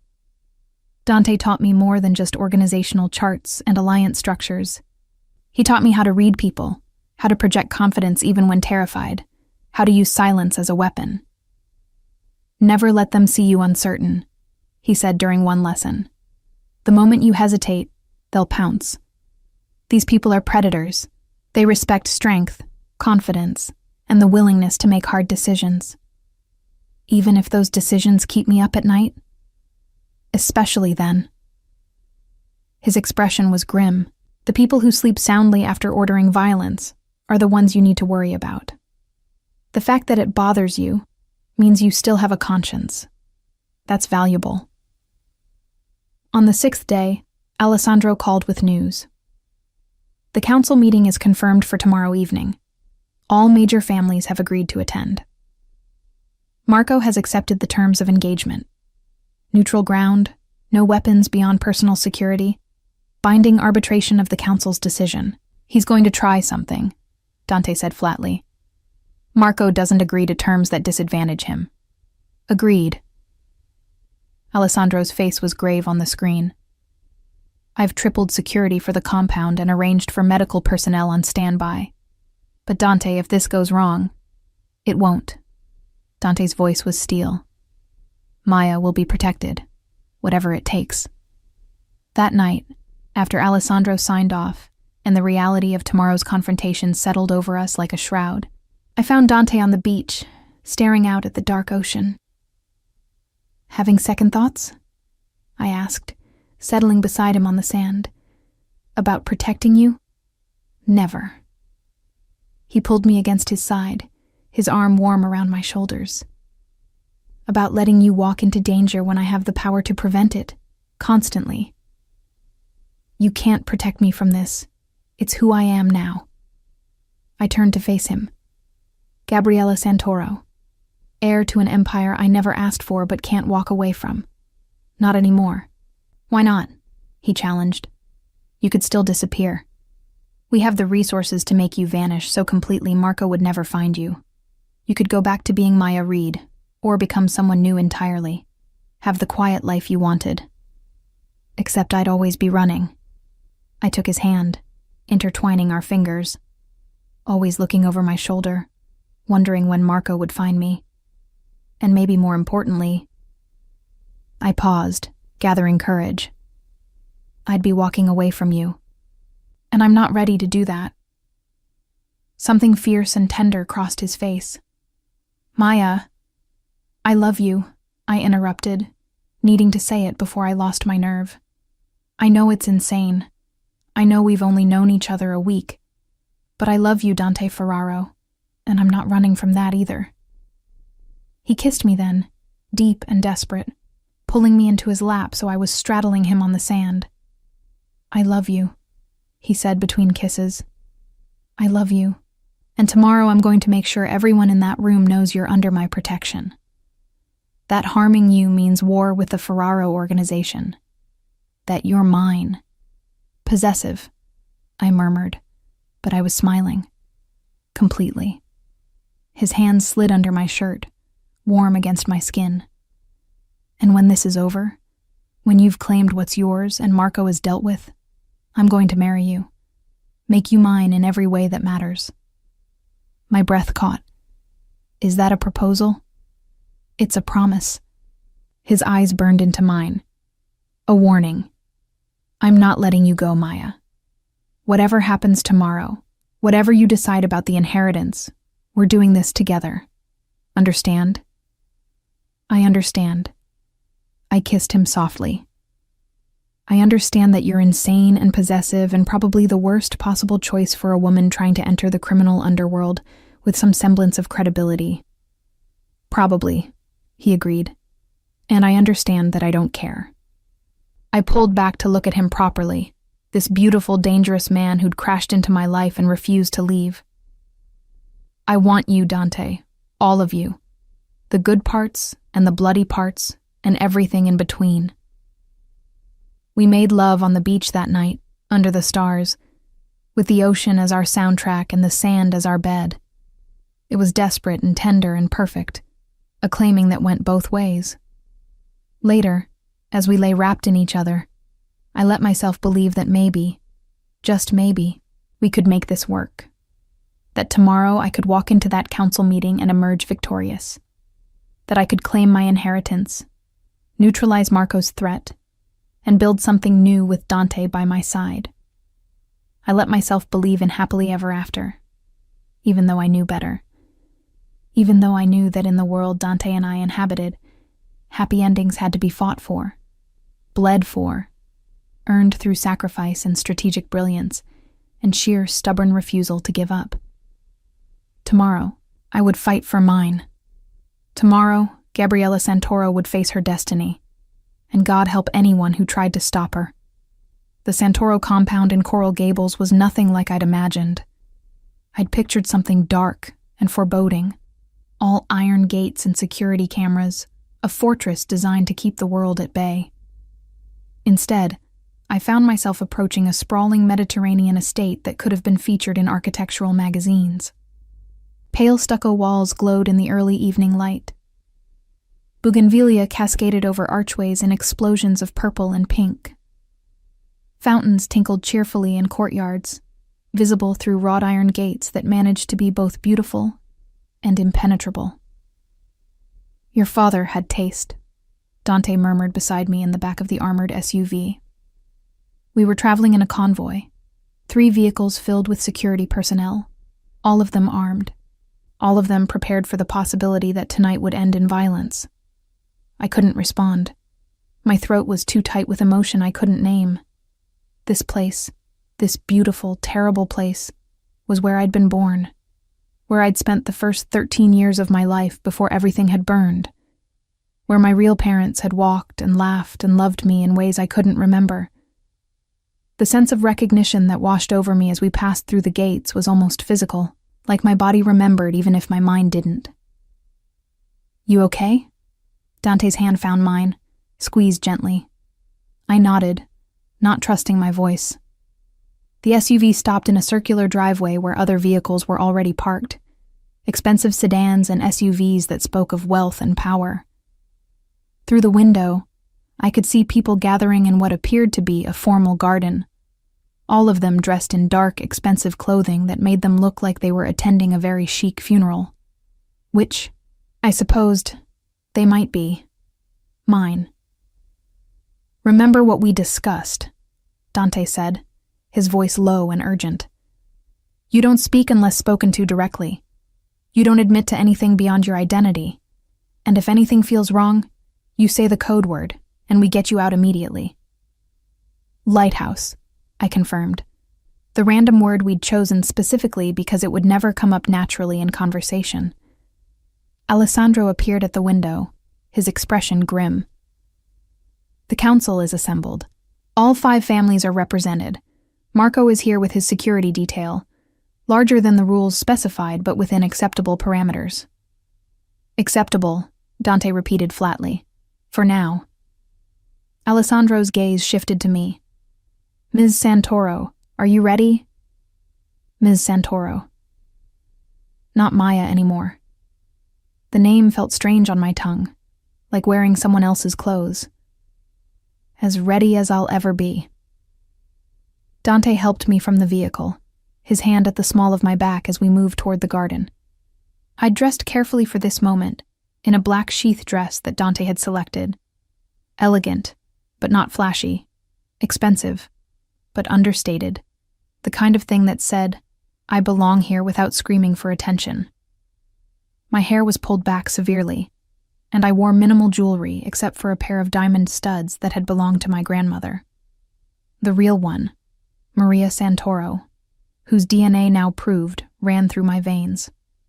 The garden opened before us like something from a dream. String lights twinkled overhead. The scent of jasmine hung heavy in the air. And arranged in a rough semicircle, seated in what looked like throne-like chairs, were the heads of the 5 families that controlled South Florida's criminal underworld. I recognized them from Dante's lessons. Don Vitale Rossi, elderly and sharp-eyed, his hands gnarled with age but his gaze missing nothing. Elena Martinez, the only woman among the council, who'd inherited her husband's organization and expanded it ruthlessly. Chen Wei, whose import business provided cover for operations spanning the Pacific Rim. Samuel Okonkwo, who controlled the port unions and could shut down shipping with a phone call. and Marco Santoro, my cousin, who sat in the center chair with the easy confidence of someone who'd already won. He was younger than I'd expected, maybe 35, with the kind of polished good looks that came from expensive grooming and careful genetics. Dark hair, dark eyes that tracked my approach with predatory interest. He wore a 3-piece suit that probably cost as much as a small car, and he smiled at me like we were old friends meeting for drinks rather than enemies preparing for war. "Gentlemen, Elena." Marco stood, spreading his arms in welcome. "And the guest of honor arrives at last, my long-lost cousin, back from the dead." The sarcasm in his voice was subtle, but unmistakable. He didn't believe I was Gabriella. Or perhaps he simply didn't want to believe it. "Marco." Dante's voice was ice cold. "The council agreed to a formal presentation, not a family reunion. Let's proceed according to protocol." Don Vitale cleared his throat, and the conversations that had been murmuring through the garden ceased immediately. The old man commanded respect through simple presence, decades of power radiating from him like heat from a forge.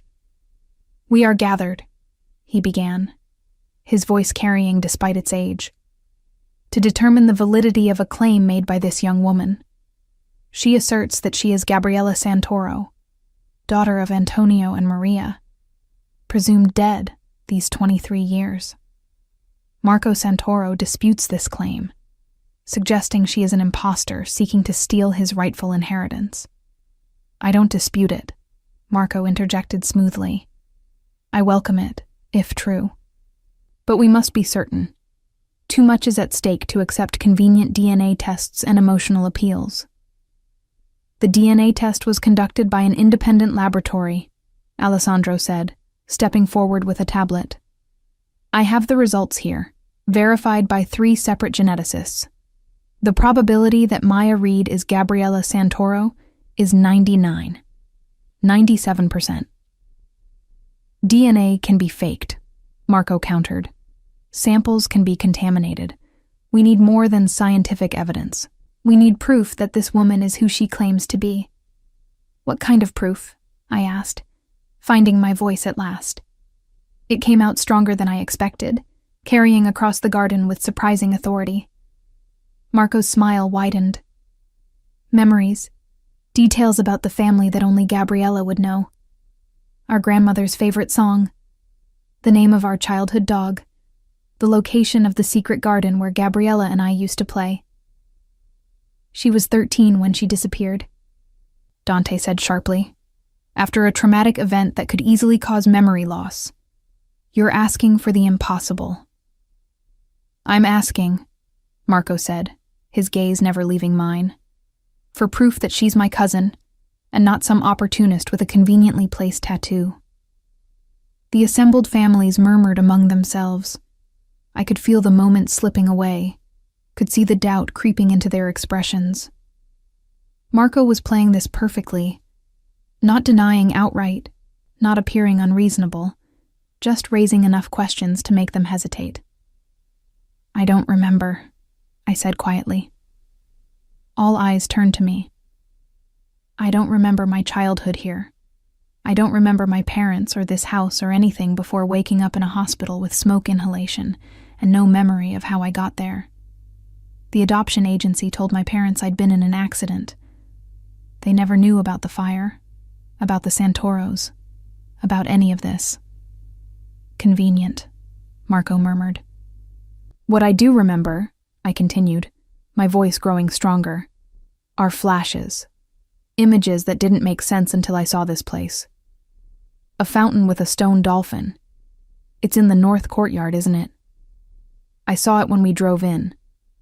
I remember a room with walls the color of the ocean, and a window seat where I used to read. I remember..."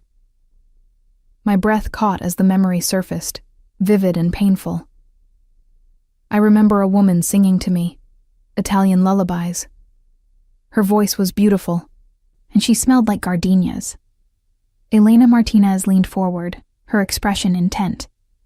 Maria Santoro wore gardenia perfume. It was her signature scent. Anyone could know that. Marco said, but there was less certainty in his voice now. The room you described, Don Vitale said slowly. Ocean blue walls, window seat. That was Gabriella's room.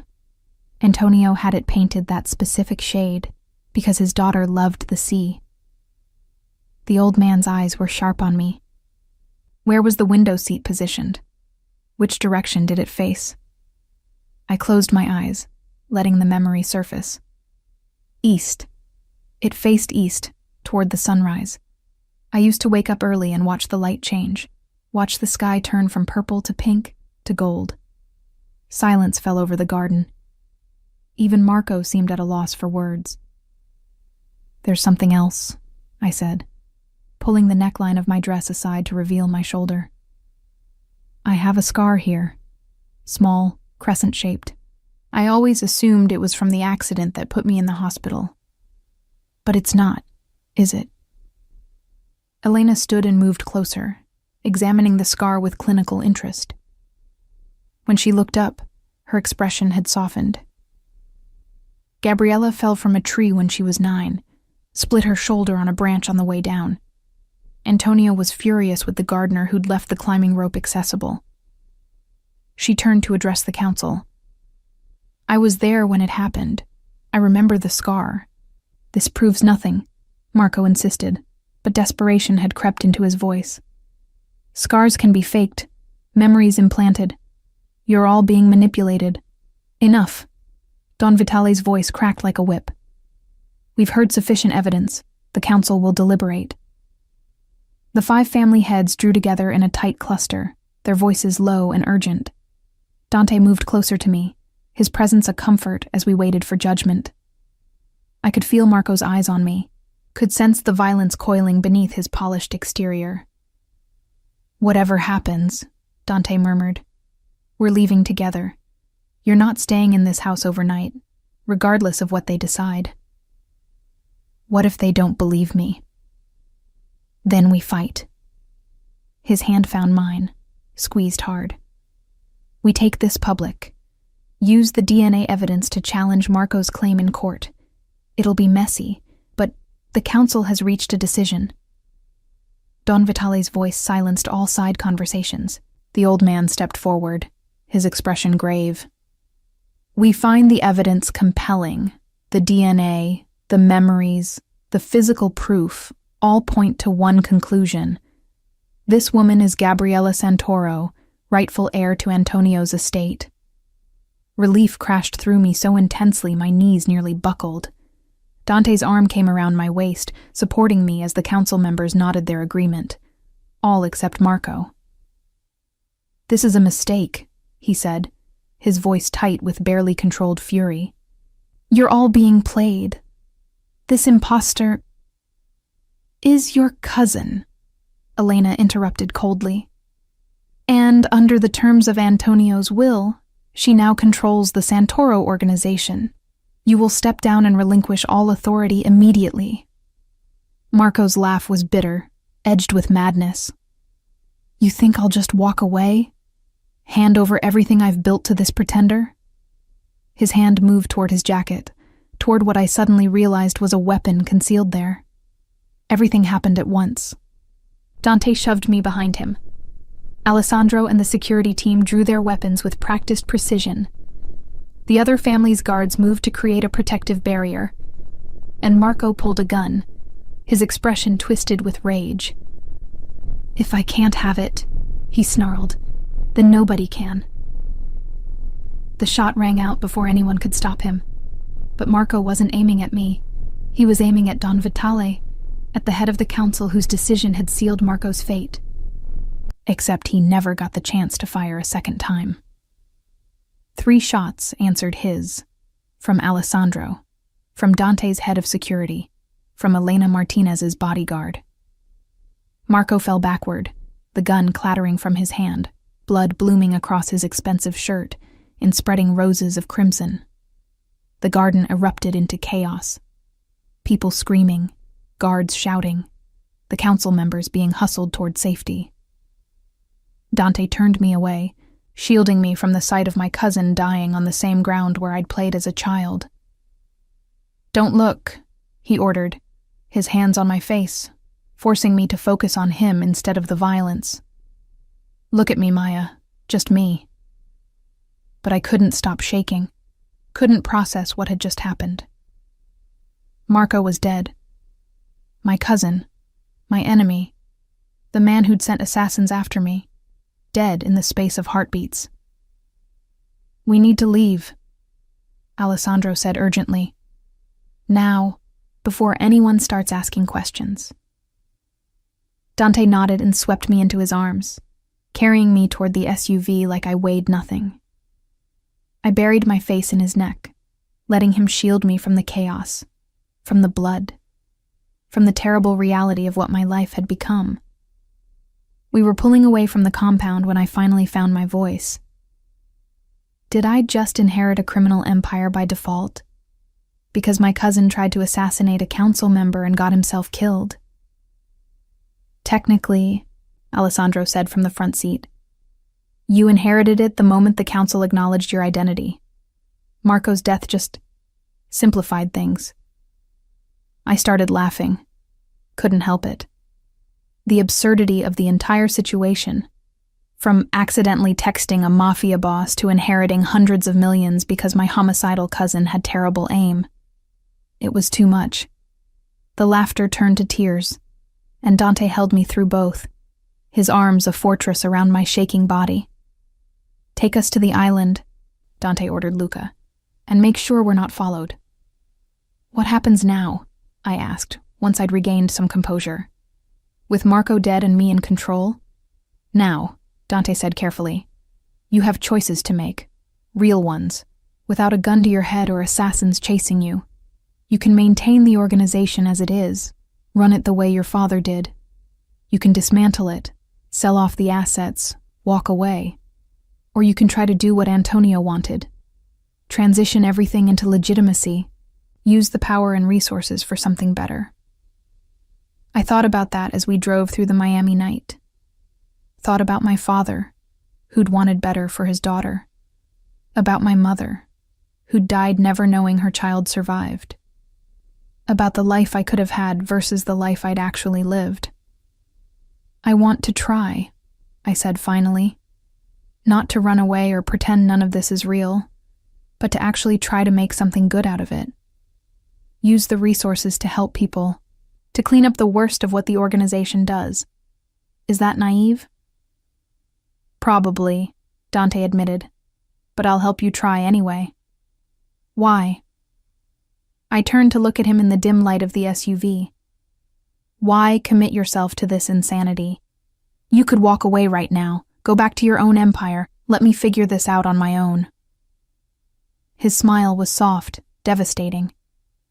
"Because I love you. Because I meant what I said on the beach. I'm not letting you go. Because..." He pulled a small velvet box from his pocket, and my heart stopped. "Because I want to spend the rest of my life helping you change the world. One reformed criminal enterprise at a time." He opened the box to reveal a ring. A simple band of platinum with a single flawless diamond. Elegant and understated and absolutely perfect. "Dante," I breathed. "Marry me," he said simply. Not because of the alliance it would create or the strategic advantage. Marry me because in a week you've become the most important thing in my world. Because I want to wake up next to you every morning and fall asleep holding you every night. Because I love you, Maya Gabriella, whoever you decide to be. Marry me." "Yes," I said, tears streaming down my face again. "Yes, you insane, possessive, wonderful man. Yes." He slipped the ring onto my finger, and it fit perfectly. Of course it did. Dante probably knew my ring size before I did. Had probably been planning this since the moment he pulled me from his pool and saw the tattoo that changed everything. We spent that night on the island, wrapped in each other, planning a future that seemed impossible but felt inevitable. In the morning, I would return to the Santoro compound, my compound now, and begin the work of transforming my father's legacy.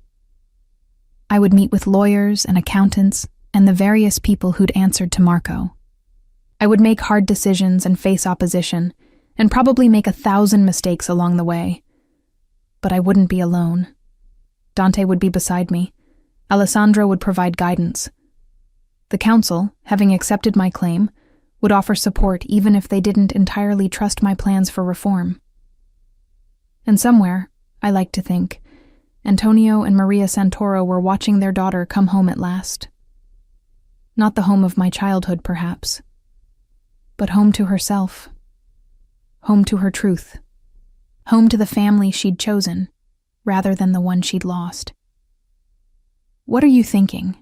Dante asked, his fingers tracing patterns on my bare shoulder as we lay tangled in his bed. "That my satin robe falling into your pool was the best accident that ever happened to me," I said, smiling at the memory. "Even though it nearly got me killed multiple times." He laughed, the sound rich and warm. "Remind me to send that robe a thank you note. It's at the bottom of your pool, then I'll have it framed. A monument to the night my entire world changed." I rolled over to face him, taking in every detail of this man who'd crashed into my life and refused to leave. The scar on his jaw, the silver in his dark hair, the eyes that had seen too much violence but still looked at me with tenderness. "I love you," I said simply. "Thank you for saving me." "You saved yourself," he corrected, pulling me close. "I just provided the helicopter and the private island and the extensive security detail." "Details," I murmured against his chest. "Important details." His arms tightened around me. "I'm very good at details. It's why I'm going to make an excellent husband. Confident, aren't you?" "Completely." He pressed a kiss to my hair. "After all, I'm marrying Gabriella Santoro, heir to a billion-dollar empire, the woman who walked into a council meeting and claimed her birthright with nothing but DNA evidence and a handful of childhood memories. If I can win her, I can do anything." I fell asleep, smiling, wrapped in the arms of the man I loved, dreaming of the future we'd build together. It wouldn't be easy. Reforming a criminal organization never was. There would be resistance, setbacks, people who'd test my authority and question my decisions. There would be moments when I'd doubt myself, when I'd wonder if I was strong enough, smart enough, ruthless enough to survive in this world. But I had Dante. I had my father's legacy. I had the truth of who I was. And I had a satin robe at the bottom of a pool to remind me that sometimes the most important moments of our lives begin with simple accidents. Sometimes we fall in exactly the right direction.